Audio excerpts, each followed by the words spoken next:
வணக்கம் மக்களே. ரேஷன் அட்டைதாரர்களுக்கு பொங்கல் பண்டிகை குறித்து மகிழ்ச்சியான அறிவிப்புகள் தான் வெளியாயிருக்கு.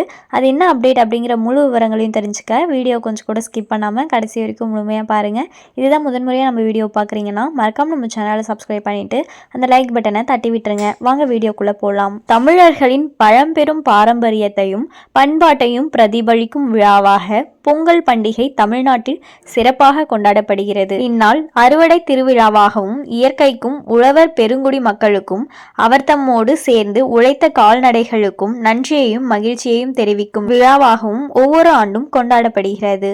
2025ஆம் ஆண்டு தைப்பொங்கலை சிறப்பாக கொண்டாடும் வகையில் அனைத்து அரிசி குடும்ப அட்டைதாரர்கள் மற்றும் இலங்கை தமிழர் மறுவாழ்வு முகாம்களில் வசிக்கும் குடும்பத்தினர்களுக்கு தலா 1 கிலோ பச்சரிசி, 1 கிலோ சர்க்கரை மற்றும் ஒரு முழு கரும்பு வழங்கப்படும் எனவும், பொங்கல் திருநாளை முன்னிட்டு வழங்கப்பட உள்ள இலவச வேட்டி சேலைகள் பொங்கல் பரிசு தொகுப்புடன் சேர்த்து வழங்கப்படும் எனவும் தமிழ்நாடு முதலமைச்சர் அவர்கள் அறிவித்தார்.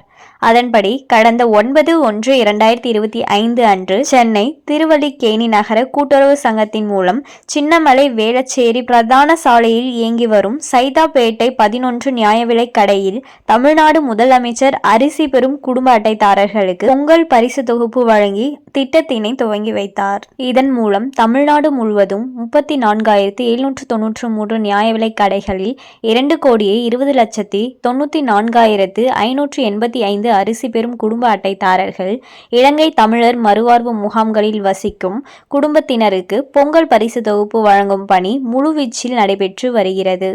இதற்காக சுமார் 50,000 கூட்டுறவுத்துறை பணியாளர்கள் பணியில் ஈடுபடுத்தப்பட்டுள்ளனர். பொங்கல் பண்டிகைக்கு முன்னதாக அனைத்து அரிசி பெறும் குடும்ப அட்டைதாரர்களுக்கும் பொங்கல் பரிசு வழங்கும் வகையில் பணிகள் நடைபெற்று வருகிறது. அதன்படி 11/1/2025 வரை தமிழ்நாடு முழுவதும் 1,47,07,584 அரிசி பெறும் குடும்ப அட்டைதாரர்கள் இலங்கை தமிழர் மறுவாழ்வு முகாம்களில் வசிக்கும் குடும்பத்தினருக்கு பொங்கல் பரிசு தொகுப்பு வழங்கப்பட்டுள்ளது. இதன் மூலம் 67% பணிகள் நிறைவு பெற்றுள்ளது. மீதமுள்ள பயனாளிகளுக்கு பொங்கல் பரிசு தொகுப்பு வழங்கும் பணி முழுவீச்சில் நடைபெற்று வருகிறது என தெரிவித்துள்ளார். ஸோ பார்த்தீங்கன்னா பொங்கல் பரிசு தொகுப்புகள் பார்த்தீங்கன்னா வழங்கப்பட்டுட்டு வந்துட்டு இருக்கு. இருந்தாலும் பார்த்தீங்கன்னா நிறைய பேருக்கு மக்களிடையே சோகத்தை தான் ஏற்படுத்தியிருக்குன்னு சொல்லலாம். ஏன்னு பார்த்தீங்கன்னா ரூபாய் 1000 ரொக்கத்தொகை கொடுப்பாங்கன்னு எல்லாருமே எதிர்பார்த்துட்டு இருந்தாங்க. ஆனால் பார்த்தீங்கன்னா அந்த ரொக்க பணம் கொடுக்கறதுனால மக்கள் எல்லாரும் ஏமாற்றம் அடைஞ்சிருக்காங்க அப்படின்னே சொல்லலாம். ஏன்னா போன வருடமும் பார்த்தீங்கன்னா ரூபாய் 1000 ரொக்கத்தொகை கொடுத்திருந்தாங்க. ஆனால் இந்த வருடம் பார்த்தீங்கன்னா நிதி நெருக்கடியை காரணம் காட்டி ரூபாய் 1000 ரொக்கத்தொகை கொடுக்கல. இந்த வருடம் பார்த்தீங்கன்னா பொங்கல் பரிசு தொகுப்பா ரேஷன் அட்டைதாரர்களுக்கு அரிசி, சர்க்கரை, அது மட்டும் இல்லாமல் பார்த்தீங்கன்னா கரும்பு தான் கொடுத்துருக்காங்க. இந்த பொங்கல் பரிசு தொகுப்பு வழங்கும் பணி முழுவீச்சில் நடைபெற்று வருகிறது அப்படின்னு சொல்லியிருக்காங்க.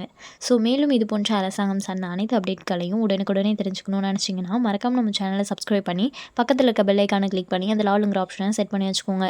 அப்போ தான் நம்ம அப்லோட் பண்ணுற வீடியோ உடனுக்குடனே நோட்டிஃபிகேஷனாக சேரும். அது மட்டும் இல்லாமல் அந்த லைக் பட்டனை தட்டி விட்டுருங்க. தேங்க்ஸ் ஃபார் வாட்சிங்.